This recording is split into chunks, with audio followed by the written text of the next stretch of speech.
The crystal wine glasses clinked against bone china as our family gathered for our traditional Sunday dinner at the mansion.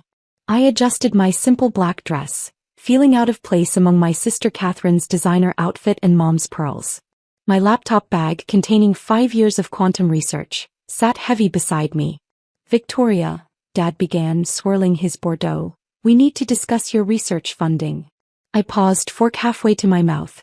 The quantum stability algorithm I'd been developing had been my life's work since graduating MIT. "What about it?" "The board feels it's time to cut our losses," he said, sliding a document across the mahogany table. "We're selling the research division."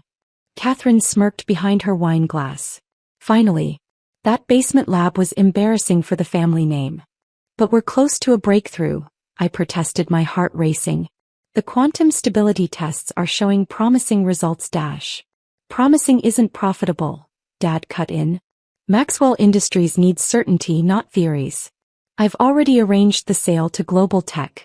Mom dabbed her lips with a napkin. "Darling, it's time to do something practical.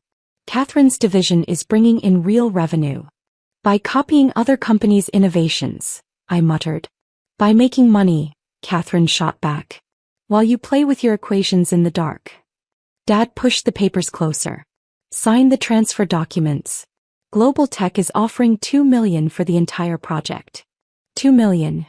I almost laughed. "Dad, the potential applications alone are worthless without proof," he interrupted. "Sign." My phone buzzed in my bag. Then again. And again. "Popular tonight?" Katherine sneered. With trembling fingers I pulled out my phone. 3 messages from the patent office marked urgent lit up my screen. I opened the first one. "Quantum stability algorithm patent number 457892 approved." The second, "breakthrough designation granted." The third made my heart stop. "Initial bidding offers starting at $3.7 billion. Please advise." I looked up at Dad, who was already signing the transfer papers with his Mont Blanc pen. "About that signature." "It's done," he declared, finishing with a flourish. "Time to join the real world, Victoria." "Interesting timing," I said calmly, turning my phone to face them.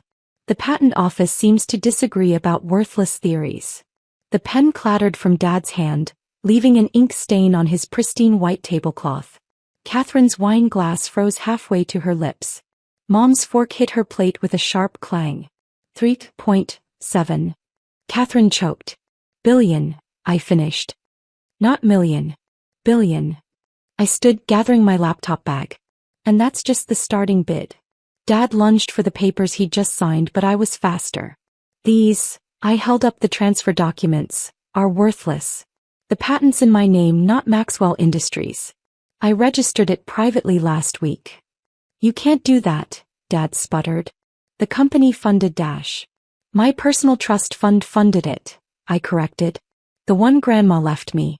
I never took a penny of company money." I smiled, remembering Grandma's last words. "Don't let them cage your brilliance, dear." My phone buzzed again. "Excuse me," I said, reading the new message. "That's Google raising the bid to $4 billion. Shall we discuss who's joining the real world now?" The dining room fell silent except for the soft clink of Katherine's shaking wine glass against her teeth. I pulled out my tablet, displaying the quantum stability simulation that had consumed my life for 5 years. "Let me show you what you were about to sell for pocket change." The holographic display lit up the dining room, showing quantum particles dancing in perfect synchronization. Dad's face paled as he recognized the implications. "Quantum computing without decoherence," I explained, rotating the display. "Perfect stability at room temperature. Every major tech company has been trying to solve this for decades." "But your reports showed inconsistent results," Katherine stammered. I laughed softly. "Those reports? Carefully crafted decoys. I learned from watching you, Kat, how you steal innovations from other divisions. Did you really think I'd leave my real research vulnerable?" Mom's hands trembled as she reached for the crystal decanter. "Victoria, surely we can discuss this as a family like you discussed selling my life's work?" I swiped through more patent documents on my tablet. "Oh, and it's not just one patent. I filed 12. The quantum stability algorithm is just the foundation." Dad's face had turned an interesting shade of gray. 12. Quantum computing, quantum encryption, quantum storage. I listed each word, making him flinch. Conservative estimates value the complete patent portfolio at $15 billion. But that's probably low considering the military applications. Another message lit up my phone. Speaking of military applications, I smiled. That's the Department of Defense requesting an urgent meeting. Katherine knocked over her wine glass, red liquid seeping into the white tablecloth. You played us. No, sister dear. I protected myself. I stood smoothing my dress. From the family that was supposed to protect me. Dad reached for the transfer papers again. As CEO of Maxwell Industries You might want to hold that thought, I interrupted, pulling out one final document. Remember when you made me sign those board appointment papers last month? The ones you didn't bother to read carefully? His hands froze. Turn to page 47, paragraph 3, I suggested, where it details the automatic transfer of voting shares in the event of attempted intellectual property appropriation. Mom gasped as Dad frantically flipped through the pages. As of. I checked my watch. 12 minutes ago, when you tried to force the sale of my research, I became majority shareholder of Maxwell Industries.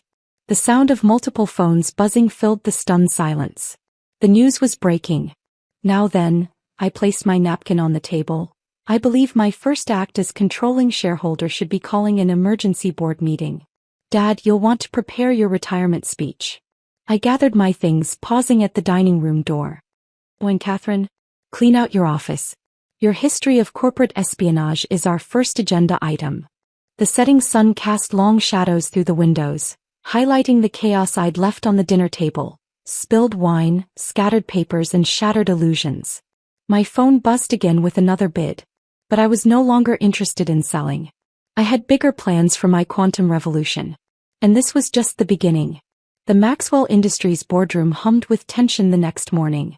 14 board members sat rigid in their leather chairs, stealing glances between me and my father, who gripped his seat at the head of the table. This emergency meeting will come to order, the corporate secretary announced, his voice shaking slightly. On the screens behind him, the company's stock had already jumped 47% on news of the quantum patent breakthrough. Before we begin, Dad started, trying to maintain his authoritative tone, I want to address these ridiculous claims. Let's start with facts, I interrupted, taking out my tablet. Mr. Roberts, please distribute the documents. My lawyer stepped forward, handing out thick folders. As you can see, Ms. Maxwell's quantum technology patents are independently held. Furthermore, her acquisition of controlling shares is legally binding under Article 7 of the company charter. Impossible, Katherine burst out from her seat near Dad. She's never even attended a board meeting. I smiled, pulling up the security footage from my lab. Actually, I've attended every meeting for the past year. You just didn't see me. The screens showed various maintenance staff and junior assistants in the background of board meetings. In each clip they wore different faces, different uniforms, all me gathering intelligence. Facial modification technology, I explained, touching my now natural face. Another patent in my portfolio.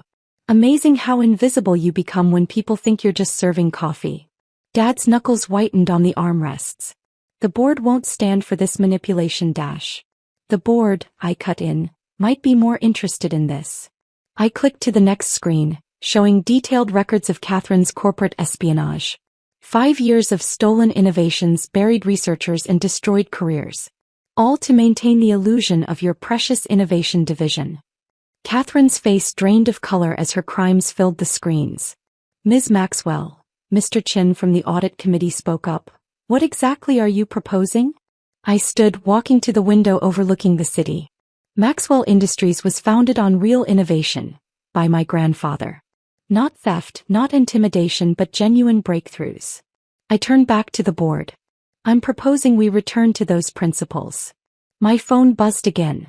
The bidding for the patents had reached $6 billion. I ignored it. Effective immediately, I'm restructuring the company. The researchers you buried. I pressed a button and the door opened. A group of familiar faces entered, scientists and engineers Katherine had pushed out over the years. They're your new department heads. This is absurd, Dad sputtered. You can't just dash. Actually, I can. And I have one more surprise. I nodded to Mr. Roberts, who distributed another set of documents. The quantum technology? It's just the beginning. Meet Project Phoenix. The screens filled with designs and simulations that made the board members gasp. Even Katherine leaned forward, her anger momentarily forgotten. What is this? Someone whispered. The future, I replied simply. And it's already built. The boardroom screens displayed a massive underground facility beneath my small basement lab. A quantum computing center larger than 3 football fields. While you thought I was playing with equations, I explained, zooming in on different sections, I built the world's most advanced quantum research facility. Funded entirely by my trust fund and private investors who actually understand innovation. Impossible, Katherine breathed. The construction alone would have been noticed by your corporate spies? I smiled. They were too busy stealing outdated tech to notice the real work happening right under their feet. Literally. I pulled up the facility's test results. 3 weeks ago we achieved quantum supremacy. Last week we solved protein folding problems that would take traditional supercomputers centuries. Yesterday we cracked atmospheric carbon capture. The board members' phones started buzzing simultaneously as the markets reacted to each revelation. Maxwell Industries' stock was soaring. But that's not all, I continued, clicking to the next screen. Dr. Rivera, would you like to explain your department's breakthrough? A woman Katherine had fired 2 years ago stepped forward. Using Ms. Maxwell's quantum stability algorithm, we've developed a room-temperature quantum computer the size of a laptop. The prototype is ready for demonstration. Dad finally found his voice. You can't just. These people were terminated. Illegally terminated, I corrected. After they refused to let Katherine steal their research. Speaking of which. I nodded to security.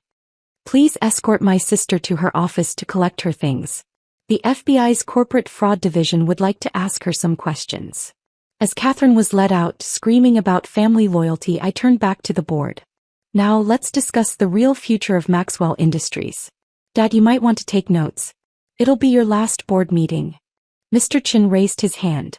The shareholders are ecstatic, I finished, displaying the stock ticker. We're up 89% and climbing. Because for the first time in years, Maxwell Industries is actually innovating. I moved to the head of the table, standing where my father had lorded over the company for 2 decades.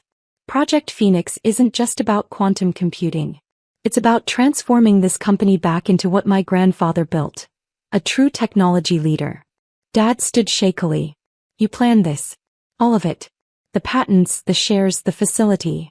5 years, I nodded. Ever since you laughed at my initial quantum proposal and gave the funding to Katherine's department instead. That day I learned that sometimes the best way to protect innovation is to hide it from those who would steal it. My phone buzzed again. The bidding had reached $8 billion. I clicked ignore. But now. I smiled at the anxious board members. Now we do things in the light. Starting with a complete reorganization of the executive team. Dr. Rivera, you're our new head of innovation. Mr. Chin, I'd like you to lead the audit of Katherine's division. And Dad. He looked up, face ashen. The retirement package details are in your folder. I suggest taking it before the SEC investigation begins. The morning sun streamed through the boardroom windows, highlighting the quantum future displayed on the screens. I had transformed from the invisible daughter to the most powerful person in the room. And I was just getting started. 1 month after the takeover, Maxwell Industries headquarters hummed with a different energy. The oppressive executive floor had been transformed into an innovation hub, with glass walls replacing closed doors and researchers freely sharing ideas. I stood in my grandfather's restored office, now mine, watching the sunrise over the city. The quantum facility's latest results scrolled across my tablet. Cancer protein mappings solved in hours instead of years, climate models that could predict changes down to the neighborhood level, and quantum encryption that made current security look like child's play. Miss Maxwell. My assistant entered. Your mother's here. And, the federal investigators need you to review Katherine's case files. I turned from the window, straightening my blazer. How's Mom looking? Different. No pearls today. I nodded. Send her in. Mom entered hesitantly and I almost didn't recognize her. Gone were the designer suits and superior air. She wore simple business attire and carried a folder. "The house is sold," she said quietly. "Your father's retirement papers are signed. And Katherine, cooperating with the investigation." Mom sank into a chair. "The evidence, it was worse than we thought. She didn't just steal innovations. She destroyed careers, lives." "I know," I replied, pulling up files on the wall screen. "That's why I tracked every researcher she ruined. Many are back now, leading their own divisions. You gave them their lives back. I gave them what they earned." I turned to face her fully. "Something this family forgot how to do." Mom opened her folder with trembling hands. "I found these in your father's study. Your childhood drawings. Quantum equations even then. You were trying to show us for years. And you saw what you wanted to see," I said, not unkindly. "The quiet daughter. The basement scientist. The family disappointment." "We were the disappointment," she whispered. "Your grandfather. He would have been so proud." I walked to the wall where I'd hung my grandfather's original patents alongside my own. He knew. Before he died, he left me a letter with my trust fund. "Watch out for the quiet ones," he wrote. "They're usually building revolutions." My phone buzzed. Another breakthrough from the quantum lab. Cancer trials showing 98% success rates. "The board meeting starts in 10 minutes, I said, gathering my files. "We're announcing the new medical division today. Would you like to stay?" Mom looked surprised. "I'm not. I don't have a position anymore." "Actually," I pulled out a document. "I have a proposal. Grandfather's charitable foundation needs restructuring. It should be funding young scientists, not country club memberships. Interested?" Her eyes filled with tears. "After everything we did." "The past is past," I said firmly. "The question is, what will you build now?" The boardroom doors opened and Dr. Rivera entered with the medical team. Their faces shone with excitement. Another quantum breakthrough ready to change the world. "Time to start the meeting," I told Mom. "Are you joining us?" She stood, squaring her shoulders. "Yes. It's time I learned what real innovation looks like." As we walked to the boardroom, my phone buzzed again. The stock had hit another record high. Katherine had pleaded guilty to all charges and Dad's retirement was official. But those weren't the messages that mattered. The one that counted was from the quantum lab. Clinical trials approved. First patients ready. We're going to save lives. I smiled, thinking of my grandfather's words. The quiet ones build revolutions. And my revolution was just beginning.